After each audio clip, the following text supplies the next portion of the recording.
Janine, actually. It's been a crazy day, whirlwind. We're leaving tomorrow on a trip, all this different stuff. And I just feel like I have that moment where you won't stop with a certain emotion, and it could be either laughing and you won't stop or crying and you won't stop. And it could be either one. So who knows what's going to happen today? You've got front row seats to the show. Yeah, so I thought it would be helpful. A letter is typically read all together, and we're ending to the end of 1 Peter. So I thought it'd be kind of just good to pick out some perspectives that Peter brought up in the first 4 chapters and carry that into what our passage says today. So, in chapter 1, I thought an important concept he brought up was eternal versus temporal. And he talked a lot about, in eternal, we have a home in heaven, and our glory is there as Christ's glory was there after his resurrection. And then there's temporal. There's earth, we live here, and there's suffering along with that. In chapter 2, he contrasts the unbeliever and the believer. So an unbeliever lives in darkness, and he refers to them as not a people, which sounds kind of strange, but basically that they have no purpose here on earth. They're just here. But a believer is chosen, yet they're also exiles. They're strangers here in this temporal life because their home is in heaven. And then moving into the end of chapter 2 and chapter 3, Peter just gives practical tips for why or how believers can live with submission to authority while we're on earth, because that is something we're going to have to live with all along the way, life here on earth. And then chapter 4 talks a lot about life after Christ's death and what that means. So this is what I was going to illustrate for you guys. And this just helps my brain keep track of the rest of the passage. But we know Christ lived on this earth, and then he died on the cross. All right, I'm just going to call this death.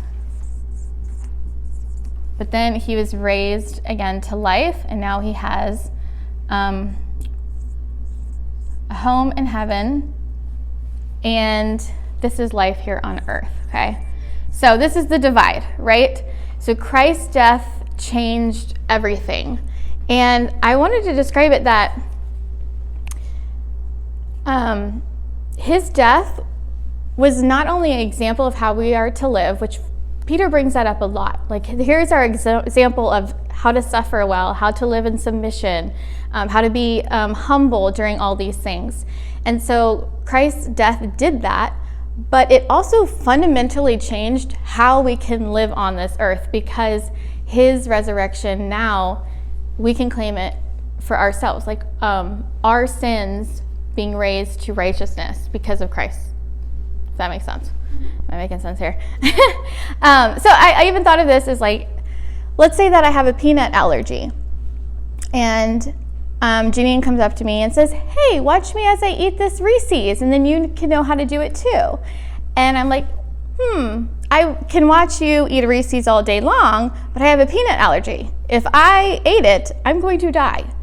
And so Christ's death is basically saying, like Janine would say, no, now I have cured you from your peanut allergy. Come partake of this Reese's with me, and then I can. So I think that was such an important concept for me, that when I was reading through this passage, just remembering like, oh yeah, this isn't just some lofty example that I can look up to and hope to obtain. He actually changed me so that I could be more transformed to live like him. So I think that is where we start off with our passage today, is just remembering that transformation. So I'm going to try to just go through the verses and then pick out some things for us to take from it. So if you want to follow along with me. Beloved, do not be surprised at the fiery ordeal among you, which comes with you for your testing, as if something strange were happening to you.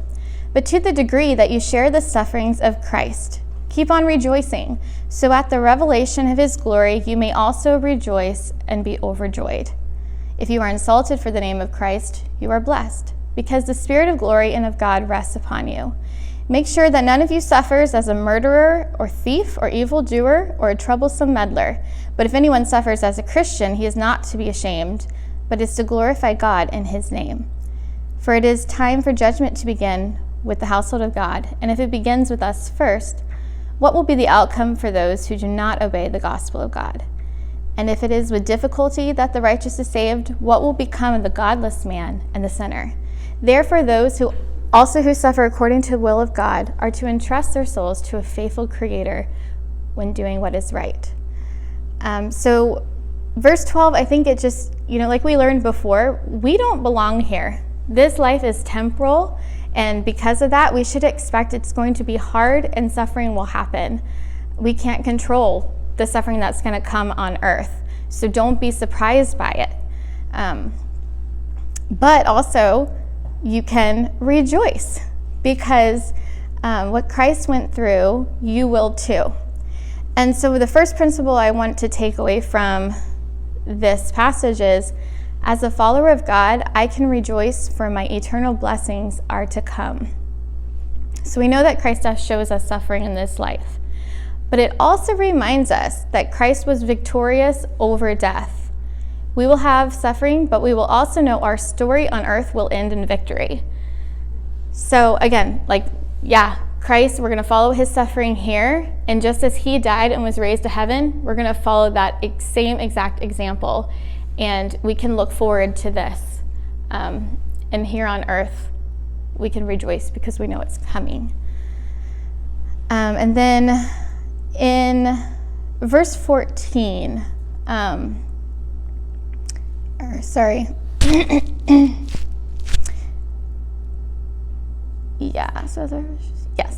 Okay, so the phrase, "You are blessed because the Spirit of glory and of God rests upon you."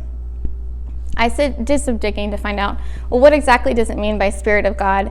And it basically just means, according to New Bible Commentary, it is God revealing his glory to his people by making Christ real to them and transforming them into his image. So it's, again, how Christ transformed us. It's that when we became a believer, that Spirit of God now rests on us, that power, that transformation. So now we can live in that. We are blessed because of living in that, just like we talked about before. So my second principle, just to remember, is as a follower of God, I can rejoice for the change Christ imparted on me.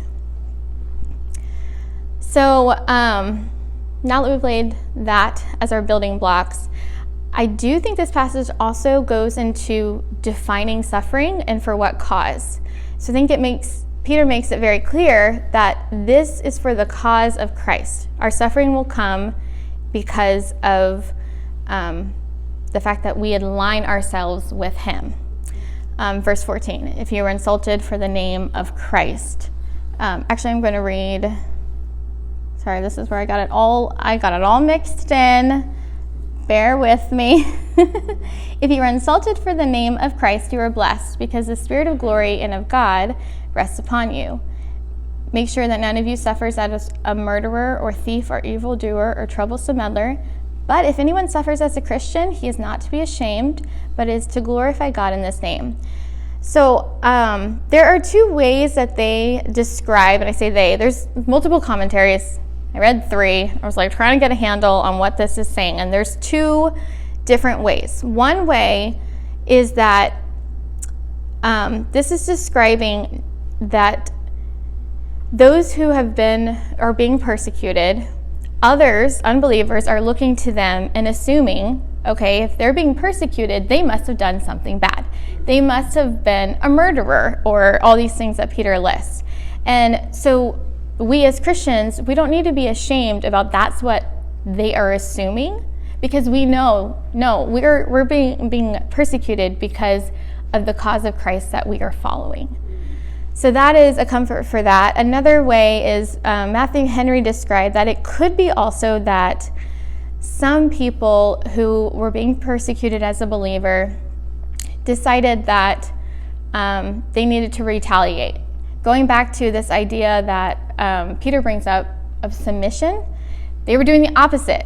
Maybe they were partaking in some of these sins, and he's exhorting them to, no, if we're suffering for Christ, it's not going to be because of your wrongdoing. It is going to be for the cause of Christ and following his example of humility and love to others. And as you remember, like 1 Peter talks a lot about how to treat others. And so this verse shows a very opposite idea of that. So it could be that there were Christians doing that. And for me, that just made me realize, when we do have suffering, how many times do we try to control a situation? We're suffering, and we can think, well, God, like, I'm a chosen one of you. Like, why do I need to be a part of this suffering? And we might retaliate in our own different ways of control. So one question I was thinking, are you trying to control situations instead of living in submission? Do we feel that we are licensed to sin because of human depravity around us? And I heard this phrase, it's called a vigilante for God. And I thought that was so funny, but can be accurate for how we can be sometimes, where we just take things into our own hands and decide, well, I've got the power of God. I can just do what I want. And I also thought it back to, Peter brought up politics, work, and marriage as the main ways to live in submission. And I don't think that was without coincidence. And even thinking through us today, those seem to be 3 areas where we do feel like we can try to control them, or we are above the human depravity in those 3 areas. And so we should fight back or get what's ours because we know what's better. But that's not what God has asked us to do. So furthermore, he reiterates this idea of judgment is going to begin at the household of God.